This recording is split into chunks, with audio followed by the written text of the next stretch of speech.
What is going on, bros and girls? Today we'll be doing a full review of the Herman Miller ergonomic office chair. Mine shown here is the fully loaded version in graphite with carbon pellicle mesh and in size B, but this review will apply to all models. A typical Aeron currently retails for just under $1,000 at Herman Miller dealers like Gabriel Ross. But once or twice a year, these dealers will put them on sale and you can save about 10% off this price. And yes, I know this price may sound a bit much to some, and I go into full detail about why I think it's worth it in my unboxing video, so you may want to watch that video as well. But basically, this chair more than pays itself off with the added productivity it provides since it reduces fatigue, and the fact that you won't end up looking like the Hunchback of Notre Dame after using it for a long time. Also, it's actually cheaper getting this over buying an El Cheapo chair and having to replace said chair a lot more often. Back to the review. As usual, I'll start off with any cons I found, and end off on a good note with the pros. First con might just bother perfectionists, but for some reason the plastic surfaces, especially on the back of the chair, seem to be a high-powered dust magnet. If I don't wipe the chair down every few weeks, a thick layer of this white stuff will form on the chair. Then I have to take a tissue or cloth and wipe this white residue off my chair. Oh yeah, and also I have to wipe the dust off every few weeks too.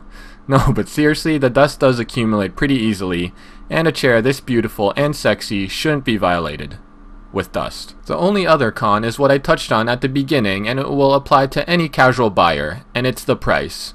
To me, and to anyone else who works long hours at their desk, yes, I definitely do think it's well worth the price with the long-term benefits it provides. But we may be the minority here, and anyone else looking to just buy a really nice chair or upgrade their piece of shit falling apart sub $200 chair may look at the price tag of the Aeron and overlook it. So then, even though they're looking for a step up from the $200 to $300 models, they'll be turned off by the noticeable jump in price of the Aeron and may just settle for a mid-range $500-ish chair. I do think they'd sell considerably more models even by just reducing it to around $750 to $800, but I am not a businessman and maybe they're keeping it at premium price levels just to maintain Aeron's aura of exclusivity, seeing how Aeron as well as its bigger brother the M-Body are their Halo products. And speaking of price, this actually works into my first pro, which is value. So for $900 to $1,000, you get an amazing product with many benefits and features. To start, it's the first chair in history not to use foam, and instead uses a breathable pellicle mesh, hence its name based off the word aeration. In a nutshell, this pellicle material spreads pressure evenly across your body so there's no pressure points, and it also keeps you cool in the summer months. This surface also resists many odors, so if any person with a stinky and or sweaty ass sits in your Aeron, you won't have the sudden urge to take your chair outside and air it out for a few years. Secondly, it also has an amazing 12-year warranty which pretty much covers everything.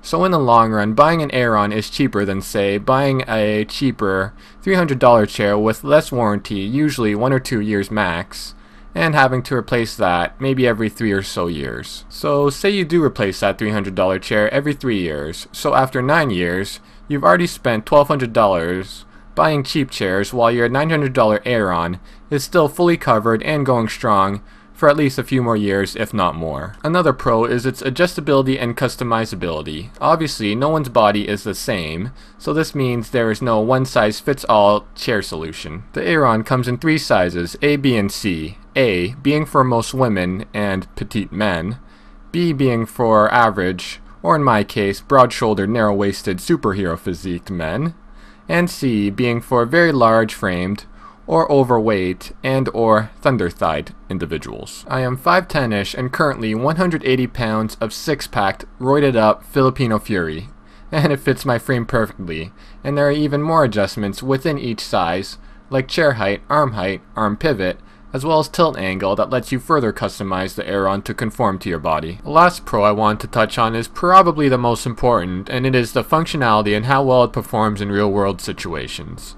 Any chair can have a Bible-sized list of features and hype, but if it doesn't perform, it's pretty much useless. This is not the case for the Aeron. It actually lives up to its hype.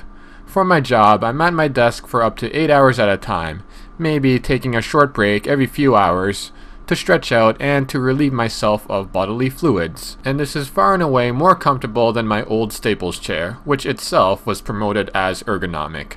My last chair I've actually unwantedly fallen asleep on a few times since it wasn't very supportive. With the Aeron, my back is constantly in proper seating position, and I feel I have a lot more blood flow in my lower body since it doesn't restrict circulation. So far, I haven't had that tired feeling with the Aeron as I did with my old chair, and with my body properly postured, I'm actually working more effectively. So all in all, I am very happy with the Aeron. Its high price is well worth it in terms of the features, adjustability, and performance it provides. To absolutely anyone working at their office or desk for long hours, I highly recommend investing in a high-end office chair. Your body will definitely thank you for it. There are many other comparable models too you can try out, like the Steelcase Leap, the Human Scale Freedom, and even Herman Miller's Aeron successor, the M-Body. And though I found the Aeron the best after giving them all a try, definitely do what I did and try them all out properly adjusted for at least 30 minutes, and see which one your ass likes the most. So I hope you guys all enjoyed my review of the Herman Miller Aeron ergonomic chair. If you did, please help me out tremendously and rate, comment, and subscribe to my channel if you haven't already. And until next time, YouTube, peace!